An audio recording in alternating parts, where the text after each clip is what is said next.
Hello friend, welcome to my channel. मो channel आपन को बहुत बहुत स्वागत। मु कालिका शॉर्ट वीडियो आपन को कही चलतु छेनापोड़ बनइबा। तो आसतु आज छेनापोड़ बनइबा जोटा कि बहुत ही टेस्टी होता। तो मुझे बनई तापर मुझे आमर हाफ सर देखूँ मुझे खाऊँ एतिकी ही थिला। तो चलतु बनइबा। तो प्रथमे मु 2 लीटर क्षीर नहीं देखु बड़ जगार क्षीर को प्रथमे मु गरम करदेवी देखु। तो टिके फुटी गला परे से मु विनेगार ऐड करदेवी। तो मु एथिरे 2 लीटर क्षीर रे आपण 3 ठिपी विनेगार नेबे। जो विनेगार ठिपी आसताए से आपण 3 ठिपी नेबे। तापरे से 3 ठिपी पानी भी ऐड करेंगे आपण। तो परफेक्ट आकार आपण को छेनाटा भल भाव छिड़ी जीवो। तो लेंबू आपण ऐड करें कारण लेंबूर प्राइस जिते सब आसूची 2टा लेंबू को 3टा लेंबू को 10 टंकार आसी। तो आपण बहुत गुड़ा लेंबू जमती कि हूँ 5-6टा कि 7-8टा लेंबू पकेबे तापर जाइए आपणकर छेनाटा भल भाव छिड़ब। पुणी छिड़ब कि न छिड़ब सेटा ग्यारंटी नहीं। तो आपण विनेगार ही यूज करंतु। जदि आपण को लेंबू यूज करबा अछि आपण को लेंबू बहुत अवेलेबल अछि तो आपण लेंबू द्वारा भी करि पारंती। तो देखंतु मु क्षीरटा मोर फुटी गला देखंतु। क्षीरटा भल भाव ऊपर को फुटी आसला बेल को मु विनेगार को ऐड कर देउ। प्रथम हम 2 ठिपी विनेगार नेइतिली देन गोटे ठिपी हम पानी नेइतिली जो द्वारा कि भल भाव से फुटी न माने से गोटा छेना ही नथिला।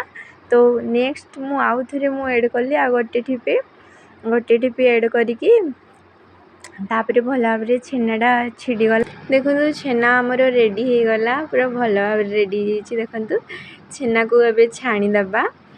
तो छेनार पानी प्रॉपर सुखैबा दरकार पड़िबोनी कारण छेना रे आउ थरे आमे पानी ऐड करिबा। तो चलतु छेना गुड़ा भल भाव छाणी दबा। देखो मो छेना गुड़ा भल भाव छाणी देइची देखंतु। तो ए ठंडा पानी द्वारा टिके धोई दबा कारण विनेगार जो टिके खट्टापण रहितबो सेटा पळेबो। तो देखंतु मो ठंडा पानी रे धोई देइची देखंतु धोई दउची। तो धोई गला परे ताकू टिके ठंडा हेबा पई छाडी दबा। तो ठंडा हेबा पई छाडी देइकी ठंडा हे गला हमर पनीर हे गला। तो एबे आपण पनीर केते आपण को प्रिपेयर हिची आपण टेस्ट करिवे। तो आमरे देखंतु पनीर होची 2 गिना हिची। तो 2 गिना जेतिकी हिची तार हाफ आपण सुगर ऐड करिवे चीनी ऐड करिवे। तो टेस्ट प्रॉपर जो मार्केट टाइप रो हबो। तो मु देखंतु मोर आमरे 2 गिना पनीर ही जाइची देखंतु। तो तापरे आमे ऐड करिबा चीनी एथिरे ऐड करिबा। मु चीनी नेइची देन तापरे मु नेइची तार चीनी रो जो सीरा हे थाए। तो मो पाखरे अवेलेबल थिला तो मु से सीरा को मधे ऐड कर देइछि। आपण कम कि बेसी आपण चीनी ऐड करि परिबे आपण को टेस्ट अनुसार। आपण बेसी मीठा खाइबा पई इच्छुक तो आपण बेसी चीनी ऐड करि पारंती। आ कम जदि आपण कम ही ऐड करिवे। मते टिके कम एथिरे दरकार थिला तो मु कम ऐड करछि। तापरे देखंतु सुजी 2 चामच मु ऐड करछि। तो आपण 3-4 चामच ऐड करि पारंती। तो देखंतु आ एथिरे टिके माने फ्लफी हेबा पई बेकिंग सोडा निहाती पकेबा दरकार।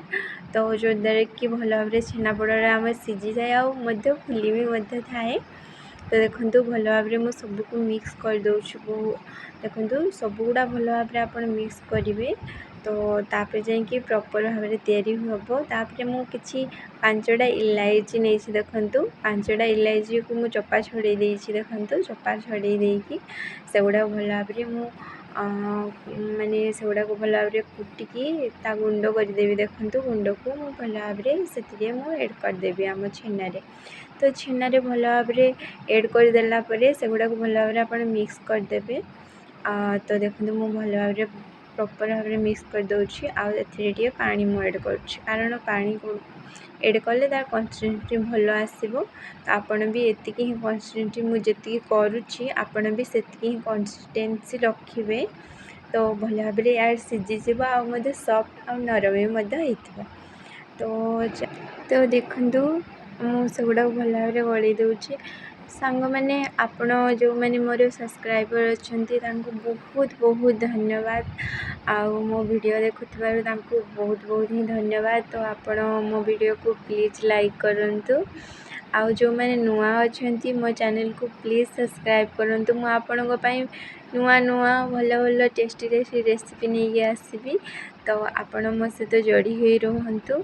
आ मो वीडियो को बहुत सारा भल पाइबा दियंतु।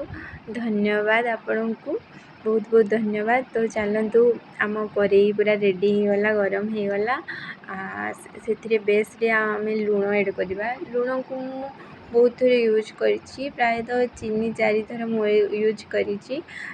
एथिरे मु 3-4 थर छेनापोड़ तैयारी करी। देखंतु आपण ये टाइप रो केक भी तैयारी करि परिबे। लुण को भल भाव आम गरम होगा छाड़ीदे हाई फ्लेम रे। तो कड़ी आमर गरम होता से आम प्रिपेयर करवा। देखो मु गोटे जगह नहीं छोट जगटे तो से आम करवा।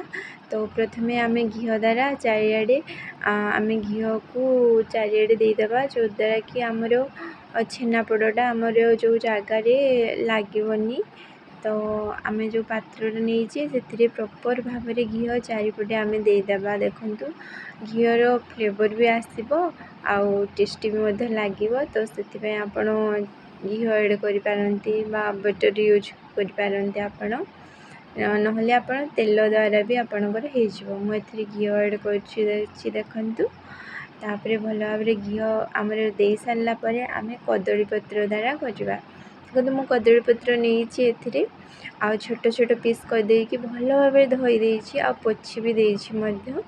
तो आपण ये टाइप रो कदली पत्र रे करि परिबे नहले आपणकर शाल पत्र रहा जो थे आपण छेनापोड़ करती आपरे एवेलेबल अच्छी से पत्र। तो आपण से करें कि कदली पत्र रे भी यार टेस्ट बहुत ही बढ़िया लगी था।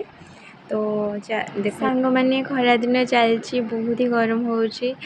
तो आपण सांगरे जुआड़े भी जाऊँगी पानी बोतल नहीं कि जातु छता नहीं कि जातु और निजर बहुत ही जत्न नियंतु। आउ जो मैंने गृहिणी अच्छा जो मैंने रोसई कर माँ की भौणी मैंने मोर बहुत रेस्पेक्ट बहुत ही सम्मान और बहुत ही भल पाइबा। आपण भी जी आपण माँ की भौणी आपण खाଇବା प्रिपेयर कर बहुत भल पाइबा दिंतु और बहुत रेस्पेक्ट करंतु आउ खाइबार तारीफ ही करंतु। कारण आपणकर गोटे तारीफ ही बहुत सारा एनकरेज कर आपण खाଇବା तैयारी करी आपन को भल भल टेस्टी खाଇବା खुआवाई। तो देखु आमर रेडी हो गला पूरा भल भाव एरेंज हो गला। तो मु एरेंज कर देछि देखु तापर सब छेना को मुझे देखु। तो भल भाव हो गला आपन टैप करदे। तो टैप कर सारिकी आपण जो गरम होता कड़े आउ लुण आमर ऑलरेडी गरम हो सारी। तो से आप देदेवे। तो मु भल भाव ऊपर गोटे प्रॉपर भल भाव ढांकुणी भी सांगने हाई फ्लेम रे 5 मिनट रखिए। देन तुम लो फ्लेम रे 1.5 आवर रखिए। देखो आपन को प्रॉपर हो। तो मुझे कर देखु। तो मोर छेनापोड़ प्रॉपर भाव में होगला ऊपर पट टे लाल लाल देखा जाऊँगी। तो आप जानवे परफेक्ट भाव में हो जाए। तो देखो मोर परफेक्ट पूरा सुंदर भाव में छेनापोड़ तैयारी हो जाए। तो आपण भी घरे करंतु यार मजा नियंतु आउ समस्त को कहतु। वीडियो देखिथिबार समस्त बहुत धन्यवाद।